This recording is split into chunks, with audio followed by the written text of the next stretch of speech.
कोई कमिटमेंट नहीं। लेकिन मेरा मानना है कल जी, पहले बात पूरी करिए फिर मेरा अगला सवाल होगा जी।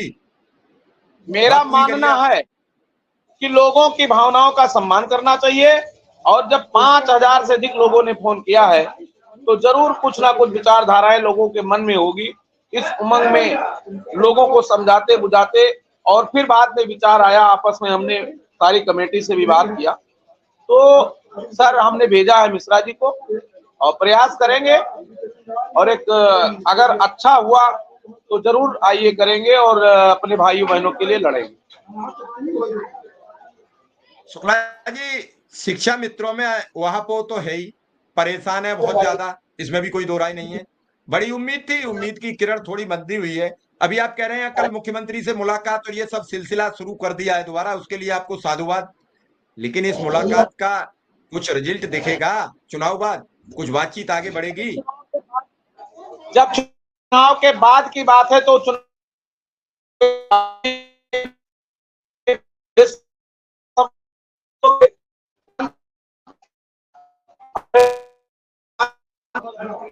उन्हीं के साथ गए थे, उन्हीं की गाड़ी से हम लोगों का एंट्री हुआ, और मैं ईमानदार कहता हूँ। नेटवर्क, शुक्ला जी दोबारा बोल दीजिए पूरी बात, नेटवर्क इशू आ गया था, दोबारा बोल दीजिए पूरी बात। आपको बताऊं कि कल मैं एक संत के साथ गया था और एक व्यापारी है कानपुर के, उनके साथ दो साथी हमारे गए थे।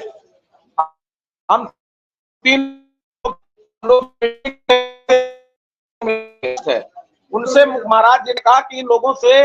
नमस्कार साथियों, वीडियो आप सभी शिक्षा मित्र साथियों के लिए बेहद ही महत्वपूर्ण होने वाली है। दरअसल आज की ये खबर आप सभी के अस्थायीकरण को लेकर व रिसेंट में मिलने वाले मानदेय को लेकर है। दरअसल कब तक मानदेय आपका आने वाला है, और मानदेय के साथ साथ अगर हम बात करें अस्थायीकरण की क्या चर्चाएं हैं सरकार में, इन सारी बातों के ऊपर इस वीडियो में चर्चा करेंगे। सभी साथियों से एक रिक्वेस्ट है, वीडियो को आप पूरा देखें। चैनल को अभी तक आपने सब्सक्राइब नहीं किया है, सब्सक्राइब भी कर लें। आप चलते हैं अपडेट पर। हम मिलेंगे, लेकिन चुनाव के बाद मिलेंगे और चुनाव के बाद इनका काम करेंगे। तो अगर मैं सामने से रूबरू होता तो मैं अपनी पूरी बात तत्काल आपको बताता। हमारे वही साथी मिले, हम इस कमरे में बैठे थे, उस कमरे में मिल रहे थे। मेरे जाने से पहले ही वहां से लोग आ गए कि आपकी बात हो गई है, चुनाव बाद मिलेंगे। हमने कहा धन्यवाद, फिर हम लोग चले आए। तो स्पष्ट मेरी व्यक्तिगत बात नहीं हुई, इसलिए मैं आपसे कोई बात नहीं कहा, लेकिन ये मेरा एक प्रयास था कि अगर मुझे सूचना मिली तो मैं तत्काल गया।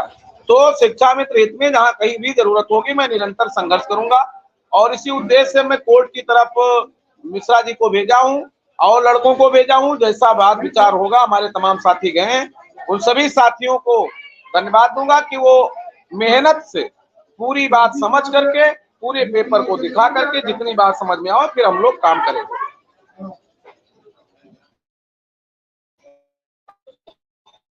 जितना हो सकता है उतने सारे प्रयास करने चाहिए। प्रयास के रास्ते कभी बंद नहीं होते हैं, और बंद होने से ही सब दिक्कतें आती हैं।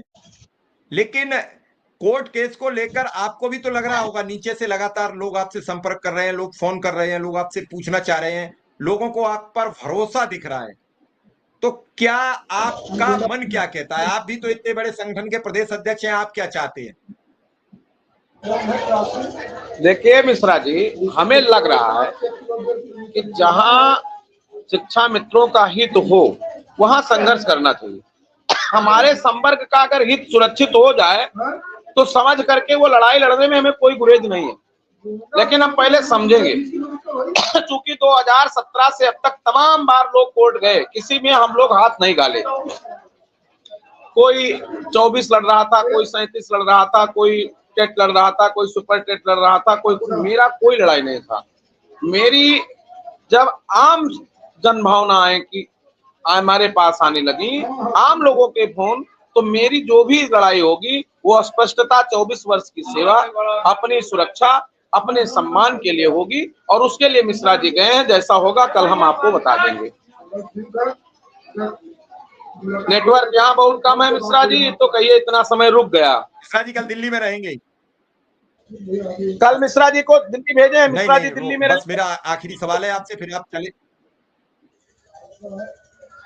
जी। कल अधिवक्ताओं से बातचीत करके मिश्रा जी निर्णय लेंगे, फिर वो आपसे संपर्क